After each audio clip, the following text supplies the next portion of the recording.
As Randall mentioned, I'm just beginning in the early stages of a book project on the brothers Trubetskoy. And came to this through my wife's family, actually. She is a Trubetskoy. And a few years ago, I just wanted to let you know that a few years ago, I took the archive, the personal archive of Evgenii Nikolaevich, Evgenii's brother, and we scanned the entire archive and posted it online on the Online Archive of California. And there are a lot of interesting things that may be of interest to you in that archive. So you're welcome to go to it. It's open access from anywhere. The originals we donated to GARF in Moscow, so they are also available there. I've just begun to work through the voluminous writings of these brothers, and in this talk I'll give an overview of Evgenii Nikolaievich political activities, his ideological and practical positions, and then try to assess the strengths and weaknesses of his overall political activities and ideas. So it's more the application of the kind of ideas that we've been talking about in the world of politics and everyday life, mostly in the period from 1905 to 1917. So you all are very well aware of his background and his philosophical writings and his career prior to 1905. But in 1905, both he and his brother felt a deep urge and need to get involved in politics. They both said that it was their duty to do it, otherwise Russia might suffer, and they felt like it was such a moment in their lives that they had to get involved. Evgenii, one of the things that Evgenii developed was an interesting philosophy of law based on the idea that natural law is tempered by historical circumstance, and the notion that positive law can evolve under autocracy even, and that the trend over time is generally a progressive one towards global convergence towards natural law. It was a very optimistic view, and a view that was quite patient with the idea of political evolution over time.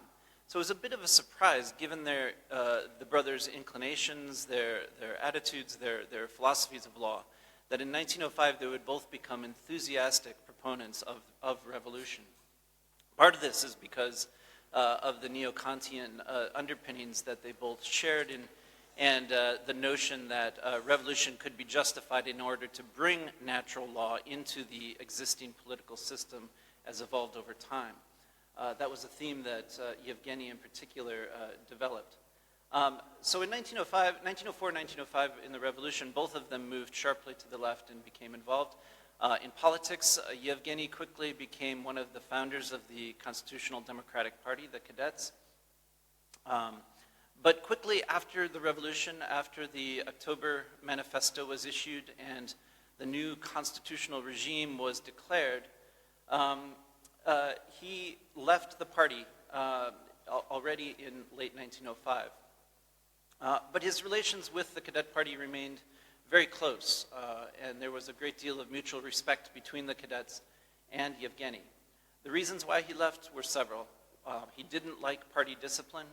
He didn't like the cadet policy of making concessions to the revolutionary parties to the left, especially those who embraced violent tactics. He especially did not like, and in fact this may have been the turning point in his political evolution, he did not like the cadet decision of many of the cadet party leaders to go to Vyborg in Finland and issue their declaration of non-recognition of the new regime and to try to continue the revolution beyond the October Manifesto settlement. That may have been the big turning point for him. He wanted also to be free to speak his own mind and to say exactly what it was he thought. Very quickly after the revolution, he founded Moskovskii ezhenedel'nik. His brother had created a precursor to Moskovskii ezhenedel'nik, Moskovskii Nedelia, in the spring of 1905, but the censors shut down that journal and didn't allow its publication. And he created Moskovskii ezhenedel'nik in 1906. Intellectually and temperamentally and politically, he was a uniter, not a divider. He was trying to unite different groups in politics. In fact, Milyukov, the leader of the Cadets, called him our dear unifier. He brought the notion of vseedinstvo into politics. It was grounded in the belief in the dignity and rights of the individual, which then he tried to build into a broader set of political ideas. He was averse to political ideology and preferred a set of principles as part of a transcendent political philosophy. All of this political activity can be described as trying to foster a vibrant center of the political spectrum and to try to make the new constitutional order work. He fought against revolutionaries on the left and the intransigence of the Tsar on the right. Above all, he rejected the use of violence by revolutionaries and regime alike. He was equally dismissive of both. His brother Sergei very famously met with the Tsar as a representative of the Zemstvo movement and pleaded for him to compromise prior to the 1905 revolution to try to find a compromise. Evgenii, in a lesser-known incident, did the same thing. He tried to intervene directly with the Tsar by sending him a letter after the dissolution of the First Duma, asking him to deepen reforms and to thwart a deeper revolution. So in his political activity, Moskovskii ezhenedel'nik was one of the main ways in which he tried to influence public opinion. He wrote a weekly introduction from the editor to this journal from 1906 through 1910. Almost every week it was him. It's almost like a contemporary political blog. It was a sort of weekly reflection on the events of the week and his attempt to sort of weigh in on them. He really, surprisingly, given his philosophical background, he surprisingly rarely referred explicitly to his philosophical ideas. His political activity was pretty much a separate thing. Was he successful in his attempts to carve out a strong, constructive middle of the Russian political spectrum? Well, the answer is quite mixed. He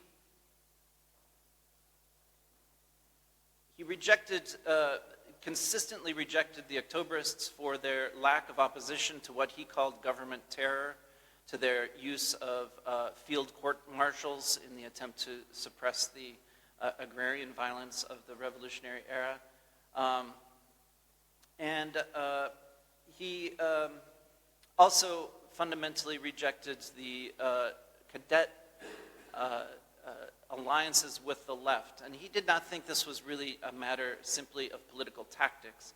It was really about the legitimacy of the new constitutional monarchy itself.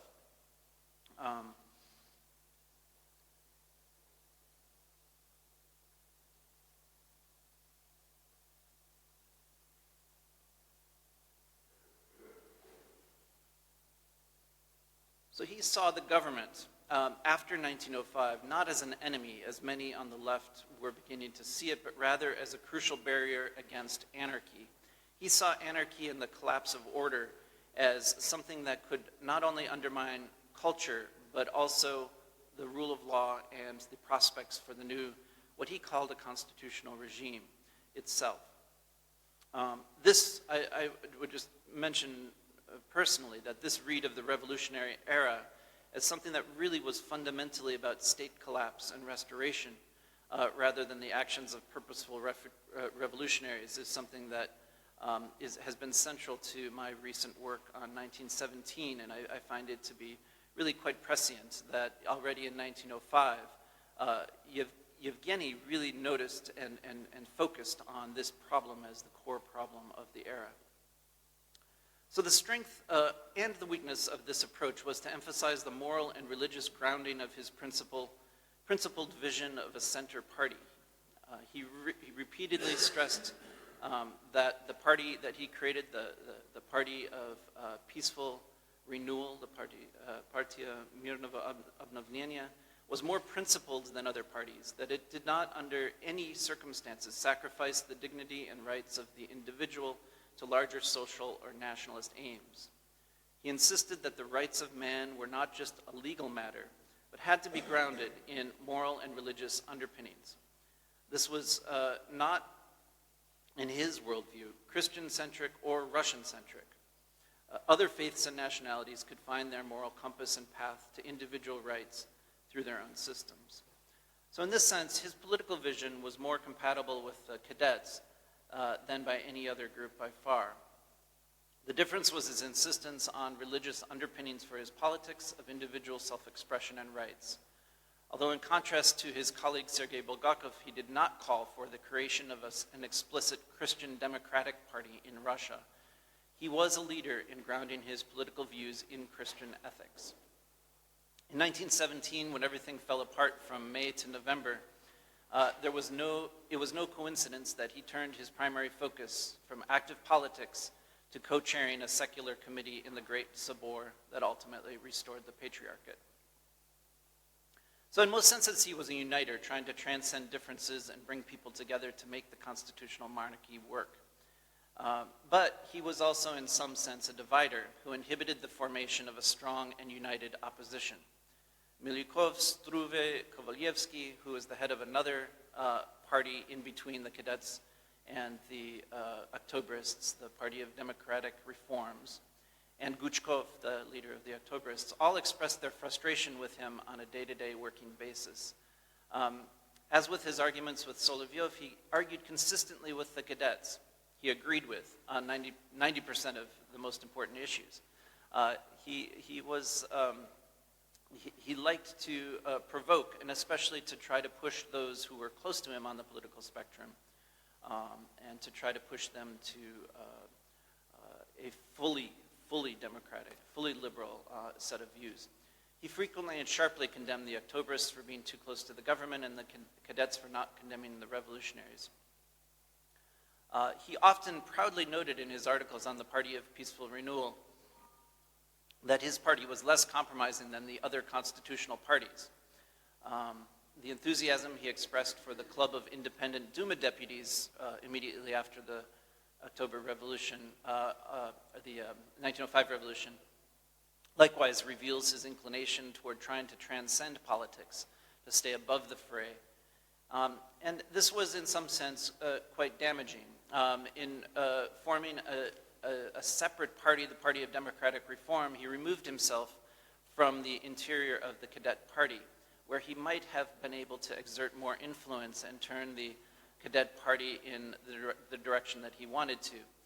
The fact that not only he, but other moderates left and formed their own parties, the Party of Democratic Reform and the Progressive Party, the Progressist movement, and also that they tried to transcend politics of the party itself, meant that some of the most moderate wing of the Cadet Party was now outside of the realm of the party, and that led the leaders of the party to be even more willing to make their coalitions and efforts to draw additional members by moving to the left.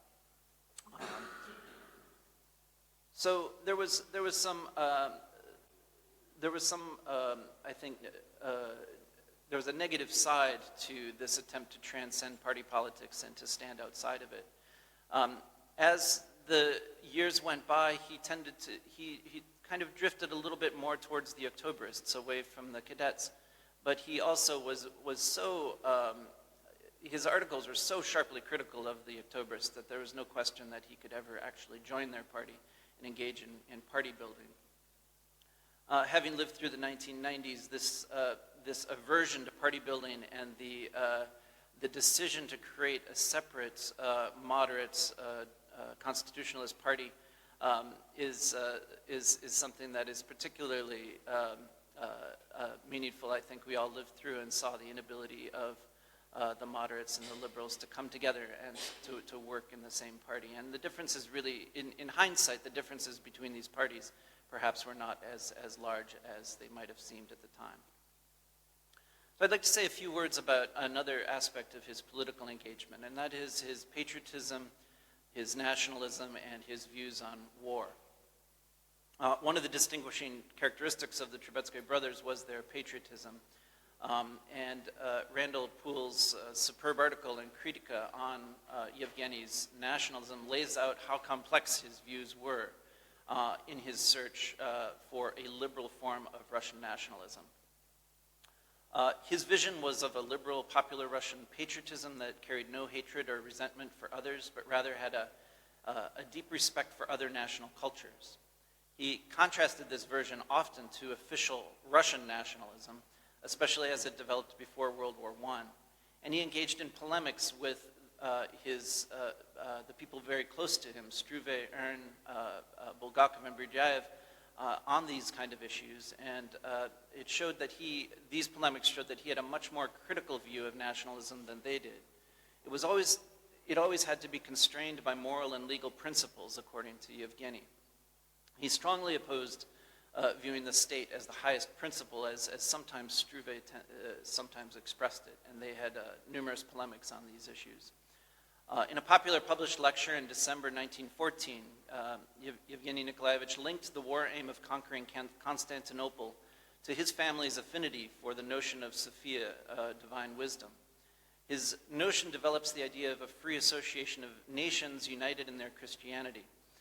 Restoring the actual church of the Hagia Sophia was part of his vision that he had of restoring the concept of Sophia to the world.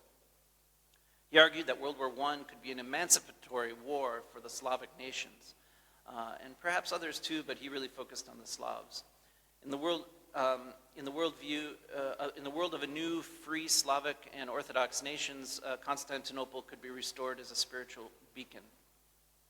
Now, there's some dispute among scholars about the Neo-Slavism of Evgenii Nikolaevich and his brother Grigori, but there's no question that they had affinities with the Neo-Slav position and supported a more aggressive stand in the Balkans and against Austria-Hungary and Germany prior to the war.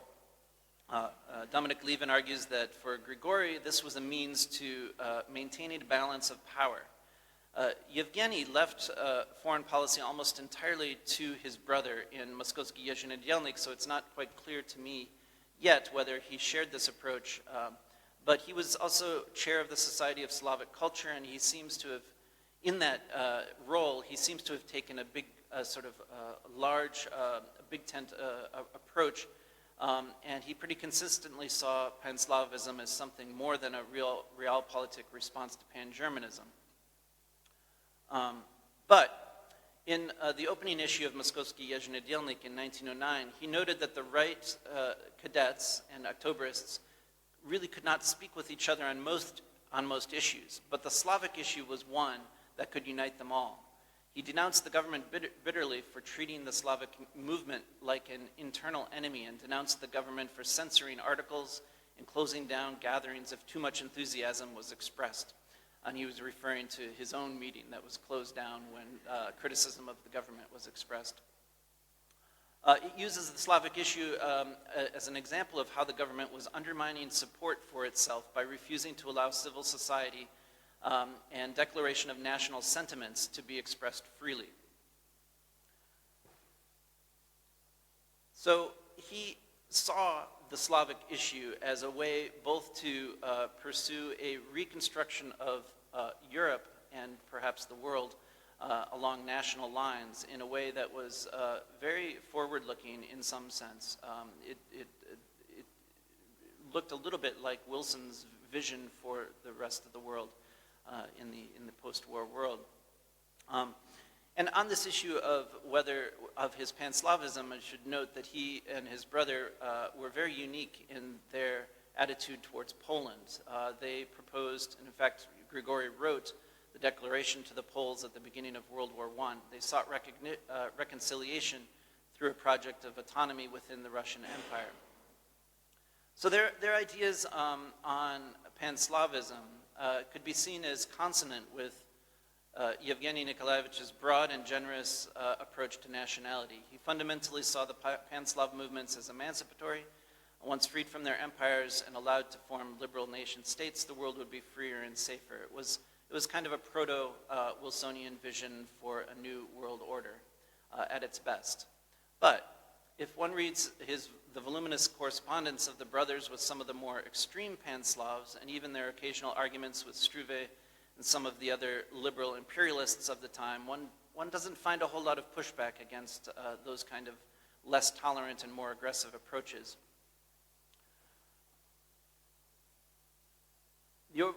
Their overarching Pan-Slav vision really had no place for Muslims, and it openly called for a policy that could easily mean war against the Ottoman Empire and or Austria-Hungary. For all the liberal framing of their positions, the brothers still basically supported the conquest of Constantinople. Grigori Nikolaevich was even secretly named the future Governor General of the Russian occupation zone of the Ottoman Empire during the First World War. Their risky approach of confrontation with Austria in the Balkans and in the Ottoman Empire was very important in the lead up to the First World War. Although there were many other factors, the Trubetskoys, in a sense, helped to narrow the options of the regime and to some degree made the outbreak of World War I more likely. Their strong support for the war aim of annexation of Constantinople was a factor in the catastrophic decisions of the provisional government not only to stay in the war but to launch the June offensive, which I would argue was the most important cause of the collapse of the new liberal republic and that paved the way for the Bolsheviks. So on balance, Evgenii Nikolaievich political impact was mixed. He tried valiantly to support and to create a vibrant center to make the new constitutional monarchy work. He eloquently opposed violence, supported liberal values, and brought religion into politics in a liberal way that few others did. He was able to transcend different worlds of the nobility, the intelligentsia, politics, the Tsar, and his regime in a way that almost no one else could. In my view, he was correct in his rejection of cadet tolerance of revolutionary violence on the left and Octobrists' acceptance of state violence on the right. I think in a counterfactual world, without the 1917 revolution of October, Evgenii Nikolaevich could well be counted today among the great founding fathers of both a democratic Russian state and a modern liberal Orthodox church.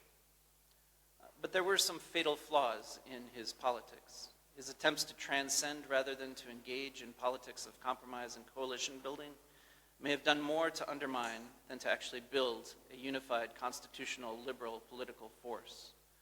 He and his brother did their part to push the regime and their fellow liberals into a risky approach to international affairs, a gamble that ended catastrophically in World War I and the fatal decision to continue the offensive with the offensive of June 1917. So the verdict on his political engagement is mixed.